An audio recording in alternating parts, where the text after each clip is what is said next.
What's up, everybody? Welcome to Podcast Now. I'm Alex, and in this video, I want to talk about Star Wars, and more specifically, Endor in the Kingdom Hearts 4 trailer and Kingdom Hearts 4 in general. This is where I want to start for my trailer kind of breakdown theory. So I'm going to be having a series of videos over this week talking about a lot of different aspects of the trailer we saw yesterday. So make sure you guys are subscribed, all that good stuff. We'll be covering it a lot more. One of the main things that popped out to me immediately, popped out to a lot of other people immediately, and this is not a for sure thing, but I have seen comments here and there on other people's videos, and again, even I noticed it myself. It looks like Endor. Now, what am I talking about? Well, at the 4:38 mark of the entire, so they did like the 7-minute 40-second video. They showed a bunch of other stuff, but obviously Kingdom Hearts 4 was the main part. At 4:37 going into 4:38, we see the heart resides within the soul, which in turn is guided by fate to its rightful place. The new slogan, the new amazing, kind of line that we're going to base off of Kingdom Hearts, in the future. And as soon as it's saying that, we get this amazing, I mean, from a visual perspective at least, right? Beautiful looking forest with the water over the rocks. And then we get a nice little frame at the 4:40 mark. And again, you see the waterfall, you see the forest. Now, there's some people saying at the far right, it looks like an ATST, footprint, like foot stomp.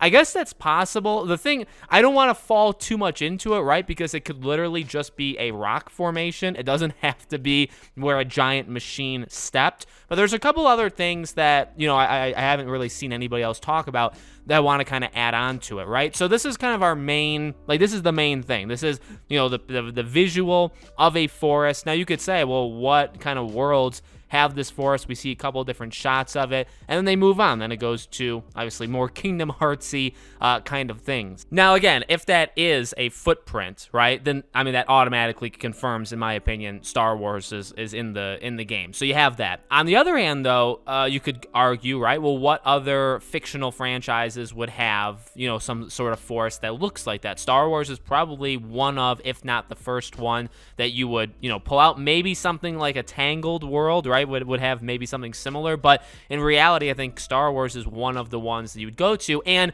I guess the third thing, and this is probably the most important thing, right? What's the theme of this game? What's the theme of Kingdom Hearts 4? It seems to be realism, lifelike, right? That's what, we're recreating Final Fantasy Versus 13, all of that kind of stuff. I mean, obviously in Nomura's kind of way. And what are some worlds that we could get? Well, we had the discussion many times when Kingdom Hearts 3 released, right? A lot of discussion from them, Square Enix, from all this stuff. Do you drop Disney? Now, you'll never fully drop Disney, right? Because of Mickey, Donald, Goofy as like the main three, you could argue. But I feel like this game could very easily, take a break from it, or just not have Disney worlds as the main thing. I think Final Fantasy, having a literal Final Fantasy world, could be very possible. But I also think two franchises make a ton of sense. Marvel and Star Wars. Now, considering, Star Wars in the title, and that's what we're talking about here. And again, like, you think about it like that, and you say, okay, well, Star Wars, lifelike, it's something people theorized, could you do it for Kingdom Hearts 3? Could you have a Star Wars world? But they're real-life people. And in order to put Sora, from, the rules that we kind of know from Kingdom Hearts, right? In order to put Sora into those worlds, I think you have to do something like this. I don't think it makes sense for Sora of Kingdom Hearts 1, 2, 3, obviously a lot of the spin-offs as well, right? But even base games, it doesn't really make sense for Sora to go into the Marvel world, to go into that. Now, you could argue Pirates of the Caribbean. That's a good one. And you could argue that they were going more that route with Kingdom Hearts 3. So I guess that would be one fatal flaw in my entire plan, or my entire kind of theory of the entire thing. Pirates is a big one, but we also know Nomura has a very big soft spot specifically for Pirates of the Caribbean, and specifically for Pirates of the Caribbean, I believe 3, right? So that's more like a personal thing for him. Maybe that's why, but I really think in the way that Sora looks now, and I know his look isn't for everybody. I know I've seen conflicting things about it, but it's very clear that that's, they're going more real human-like. Not to say he can't go back to looking like what he looks like, in the past, but, and obviously getting aged up a little bit, but I think that's kind of the goal, is to make him look kind of real life, and to now introduce the real life worlds, which would be Star Wars, Marvel, stuff like that. And my cousin and I were even talking about it. Imagine what a Darth Vader versus Sora fight. Imagine what that does for Kingdom Hearts. Imagine what that does for marketing and for promotion, all that stuff. I mean, it would be incredible. So I really think, even if that is not Endor, okay, and you get the thing that I guess is throwing me off, right? And again, I've had this discussion too,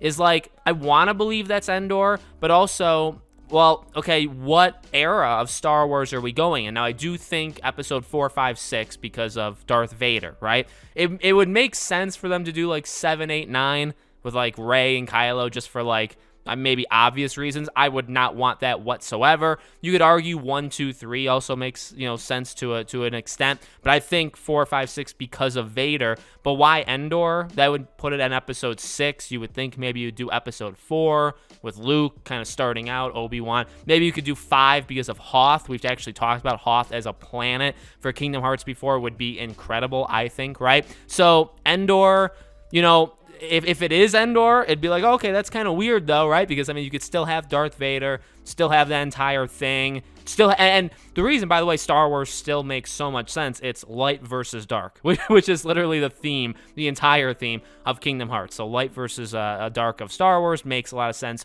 with Kingdom Hearts. So I really think it's only a matter of time. If it is Endor, then I guess they're going episode 6, which is kind of a weird starting point for Star Wars, but maybe they do like a 5, 6 thing and they almost combine it, you know what I mean? And if it's not Endor, well, you could say some of this video, or the entire video, was wasted. I would argue again, though, I think the overall theme and direction that we're going to be going with Kingdom Hearts 4, I think that'll lead us to Star Wars. So let me know what you guys think in the comments. Make sure, as always, you guys are subscribed. Again, bell icon turned on. I will be having more Kingdom Hearts videos as the week goes on. We got a couple other theories we need to talk about in terms of, you know, Sora being asleep for 7 days and the Master of Masters. So we got a lot of other stuff to still talk about as the week goes on. Thank you for watching, and I'll see you all on the next video.